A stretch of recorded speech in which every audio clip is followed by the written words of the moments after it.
So my husband and I are heading to the OB's office for the 3-month ultrasound, the one where they tell you whether you're having a boy or a girl, if you want to know.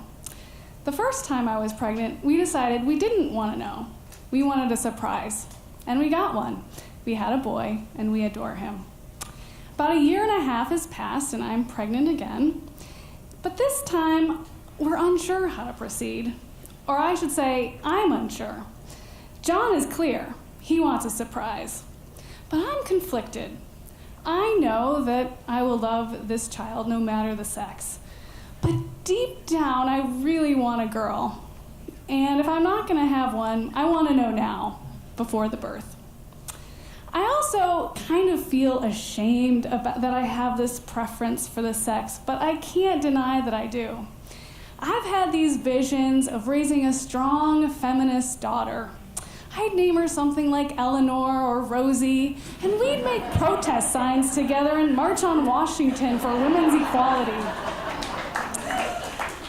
I also can't shake this notion that somehow the bonds between mothers and daughters are stronger than the bonds between mothers and sons.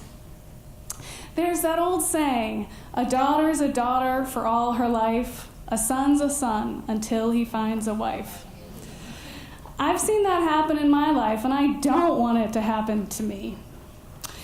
But most of all, I really want a strong mother-daughter relationship.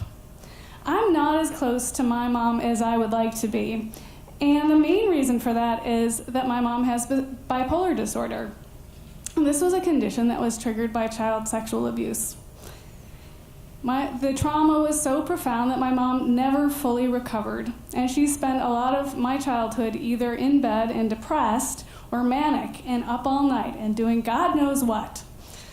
Rape robbed my mom of a healthy life. It robbed my dad of a healthy wife, and it robbed my brother, my sister, and me of a healthy mom.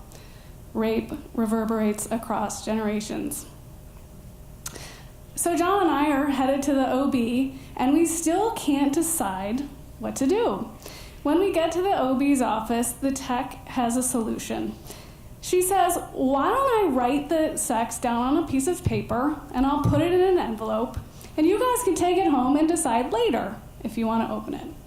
Well, that sounds good to us. So I hop into the reclining chair, and the tech takes out the gel and rubs it on my abdomen, and she starts to show us the heartbeat and the head and the arms and the legs and the torso.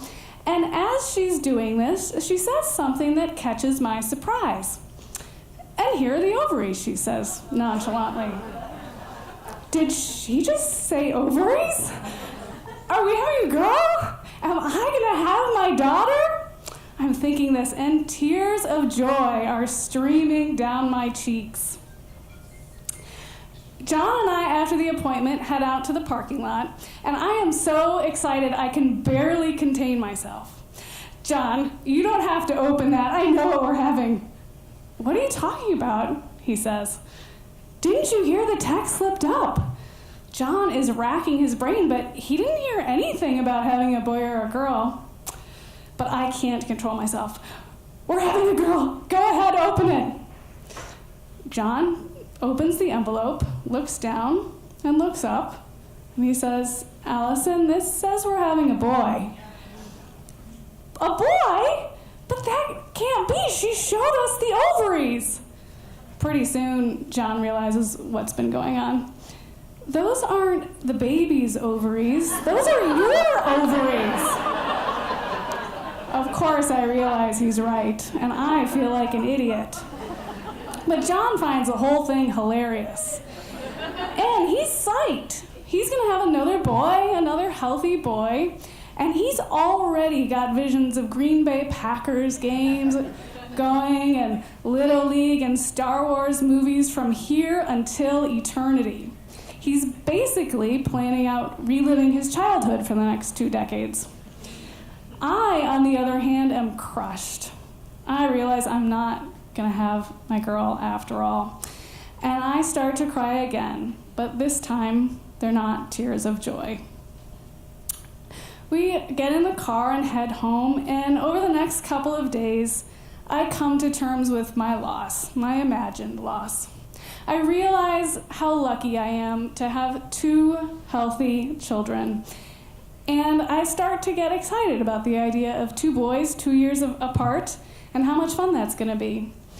By the time Owen comes into the world, I am filled with joy. Owen is now 7 years old, and I gotta tell you, this kid is all boy. He loves those Packers games. He's got a collection of lightsabers, and he's in his 4th season of Little League. He also loves balls of every kind, including his own. When he and his brother were about 2 and 4, they used to have penis parades around the house. This was not my idea. When they were a little older, they invented a game called Get the Pumpy. And in this game, it's kind of like sumo wrestling, except it's naked, and you smack the other one's butt to get a point, and you get extra points if you get the penis. Again, this is not my idea. Those 2 have had so much fun with those things that I'm starting to wonder if penis envy is actually a thing. The boys are getting a little bit older now, and the penis stuff is starting to die down, but it's not gone entirely. Just the other month, we ordered a box of mood rings, and when they arrived, Owen disappeared into his room and came out buck naked with a mood ring on his penis. I never imagined that my son would have invented the world's first mood cock ring. And so it goes. Again, not my idea. Owen is also super affectionate. He loves to give hugs and kisses, and he always likes to tell me how much he loves me. I feel the same way. I can't imagine loving any 2 kids more than I love these 2 boys. I know that I don't have my mother-daughter relationship, but I have something different and equally valuable. I have a deep and abiding bond with my 2 sons. I don't care if they get married or who they married. These 2 boys are mine for life. I've also realized that you don't have to have girls to have feminists. I'm doing my best to raise strong feminist boys. And I think that's just as important. Maybe even more important, who knows? Back in January, Owen and I went to the Women's March. Owen stayed up late the night before, and he made a poster. It said, "Women's rights are human rights." And he made sashes for us in purple, gold, and white, the colors of the suffrage movement. The next day, we went to the march, and we had a great time. Owen delighted in the signs, especially the ones with the pictures of the penises and vaginas on them. He also loved the profanity, and he got to learn all about pussies that day. That's my Owen. That is my feminist boy. Thank you.